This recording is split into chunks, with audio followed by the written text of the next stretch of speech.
What a great episode. What a great episode. You think so? Cliffhanger.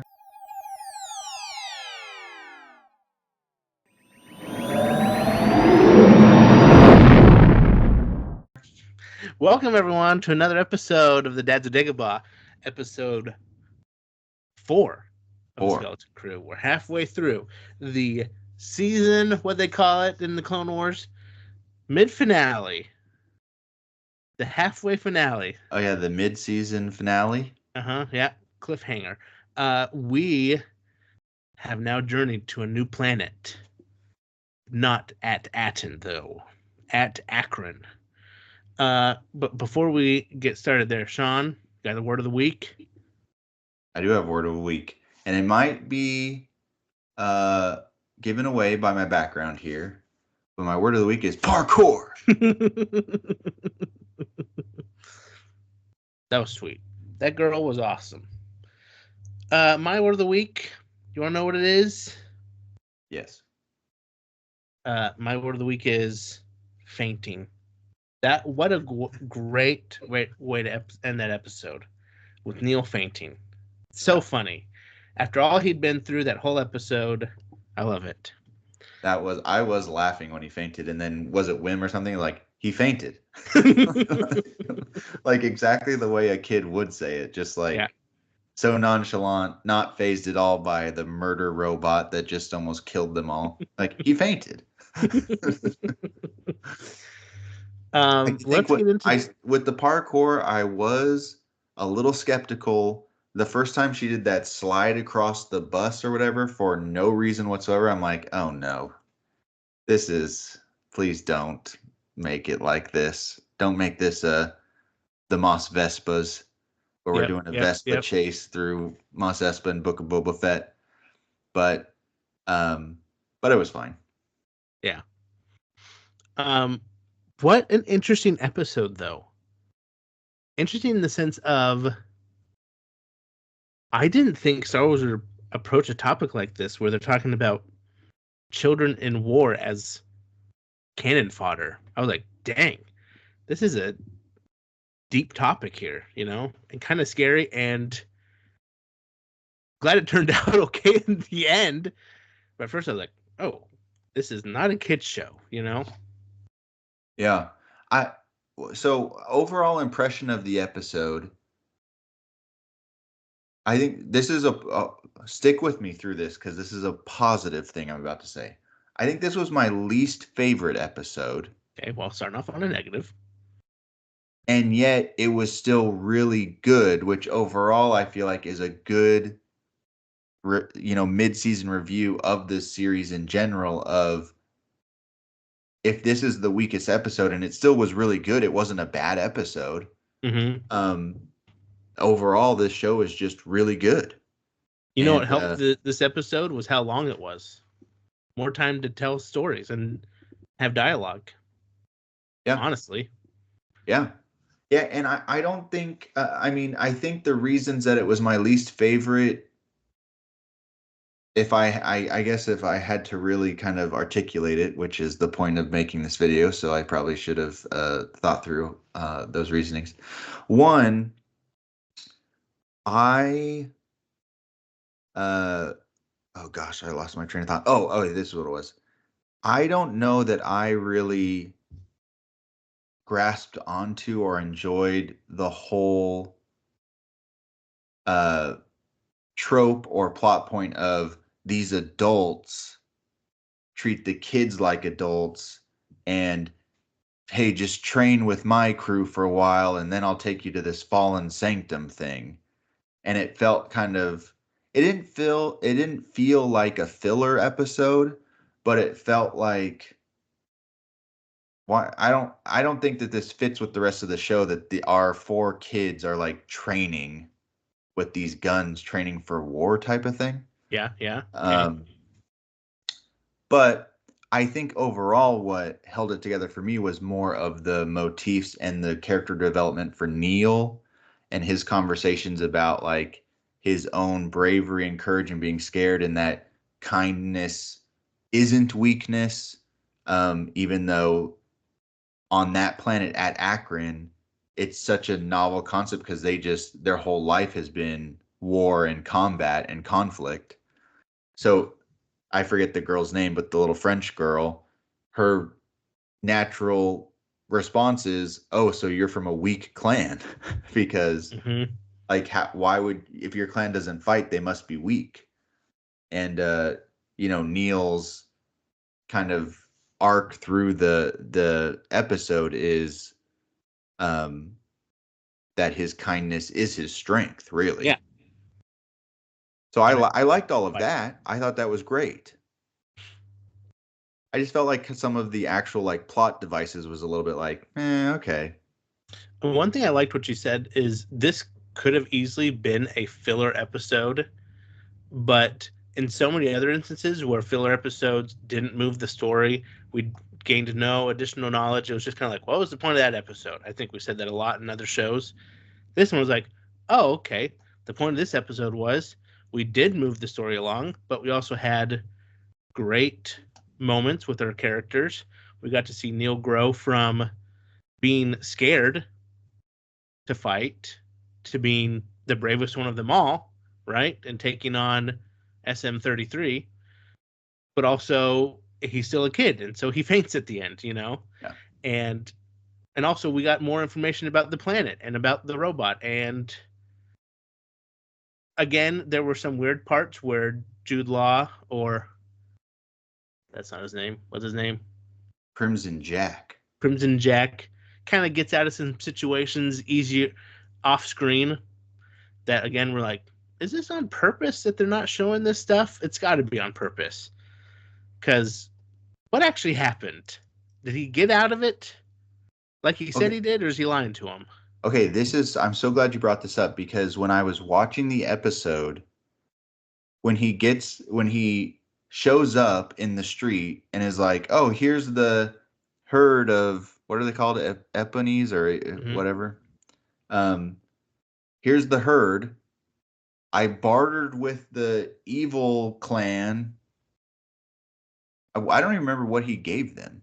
He gave him the credits he found. Oh, that's right. That's right. Okay, yeah. So he gave him the Republic credits. He uh then shows up. He seems genuinely like excited to see the kids. He barters with that clan, the clan that has the kids, like, hey, I want them as my reward or whatever for bringing your herd back. Mm-hmm.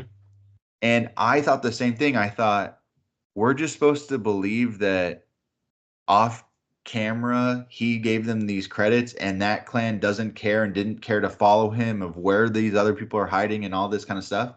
But then I thought as the episode kept going, I thought I'm kind of glad they didn't show all of that because that would have felt like filler to me.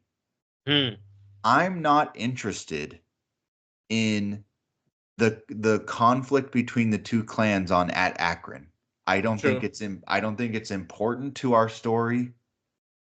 It's periphery background of what's happening in the setting of where our main characters are, but Yeah. their objective is not to resolve this conflict. It's not to learn about these clans and see these clans fighting over and over again and getting involved in the conflict.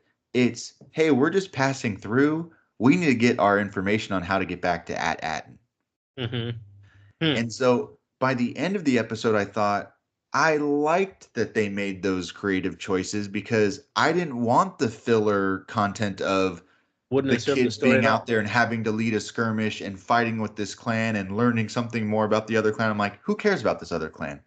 We're trying to get to Atten, people. Yeah. I'm not trying to beat the other clan on Ad Akron or learn about them or resolve this. Or deliver some frog eggs. Yeah, no. And so ultimately, in the moment, I agree with you. In the moment, I was like, to me, this is a little fishy again that seemed really easy for him, that he got out of that pickle.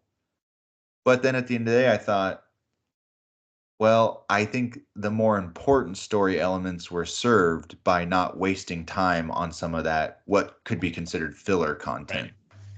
And just go ahead and shoot me already. Actually was my favorite part of the episode was when the kids are leaving the ship initially and Fern or KB or somebody says, 33, babysit Jod. And then SM33 starts taunting Jod, saying, "Come on, baby, come inside, little baby."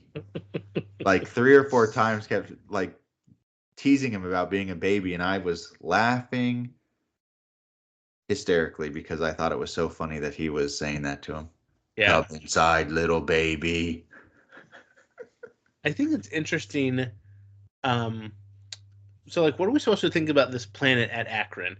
It seems virtually identical to at Atten in the fact that the streets look the same, the houses were the same, the bus with the droid driving the bus is the same, and the towers were, the kids were like, oh, yeah, this is our school and that's the tower. Like, they knew all the landmarks, right? So obviously, it's this very similar world. It must be one of the worlds that was destroyed, like they talked about last week, um, and just kind of left to its own devices, still isolated from. I would assume it's still isolated from the rest of the galaxy, and that's why they're just having constant civil wars. Uh, is the point? Are they just going to jump to all these different jewels of the old Republic and just eventually get to Atten, or what do you think the future of kind of the show goes from here? Yeah, it's a good question. I think a couple things.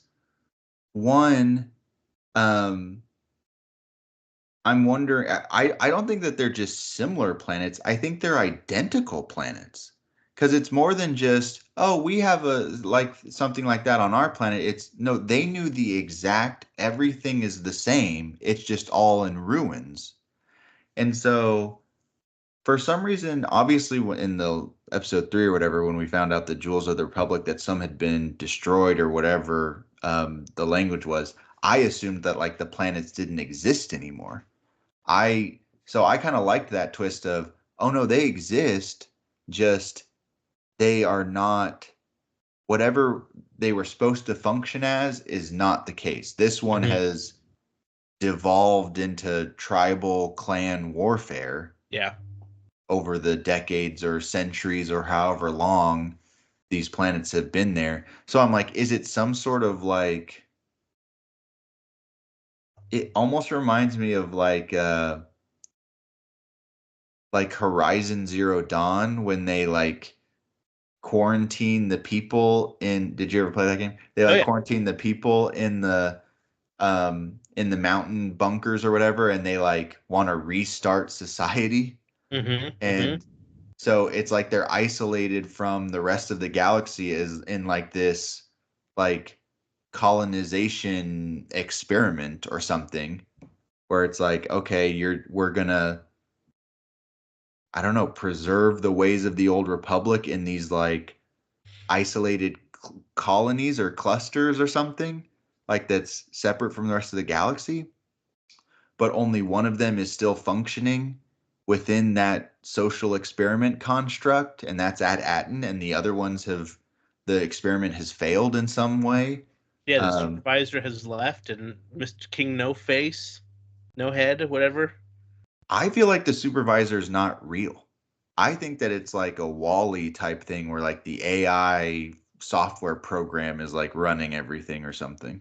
The Wizard of Oz, man behind the curtain, sort of thing. But also I Mm. think to myself, Mm. okay, so they go up to the supervisor tower in at Akron and they see the coordinates for everywhere else. And SM33 is like, I've been in here before and we destroyed the coordinates for at Atten.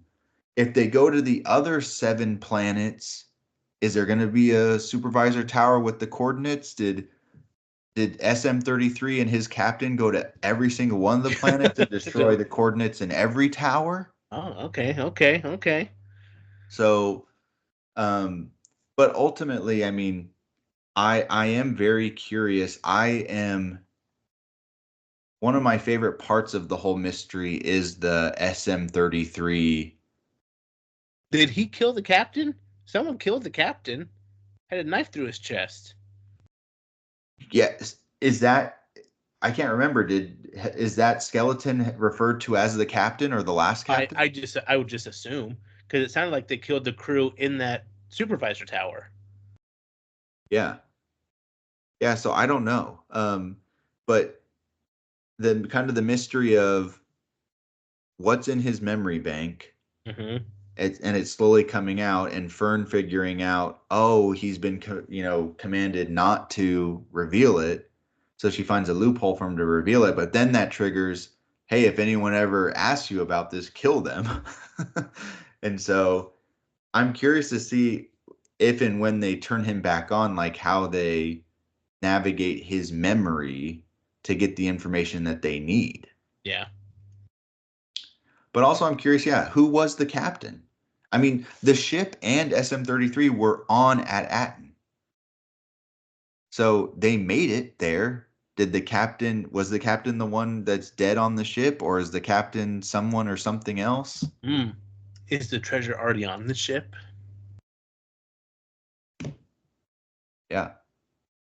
And what do you think this whole thing is? I mean, what are these planets even being used for? That's the other thing. Is this like a Sith thing? Where it's like the Sith have kind of left these planets to their own devices and they kept only one going? As kind of like the bank for later on when he needs to pull resources. I don't know. I don't know either, because I mean, when they point it over and they're like, that's the building that my mom works in, and it's like a ginormous structure. Yeah, yeah. You're like, okay, and they're all analyzing something. What are they analyzing? This is a great mystery. It's a good show. They're giving us and they're giving us just enough each episode where we feel like, okay, we're getting a little something more, you know? I feel like the treasure and the great work and all that is not going to be the credits or anything like that. I think it's going to be like an archive of all the old Republic records or something, that all the knowledge of the old Republic, and they're analyzing through it and Mm, sorting it or something like mm, that. Just lost knowledge or something. interesting. One scene, and kind of going to my picture today, Miss Sarah, the Triceratops running before time. My favorite scene today was her scene where she, of course, being the tough one of the group, when asked to use blasters and to do target practice, is having a blast and showing everyone how to do it and doing great.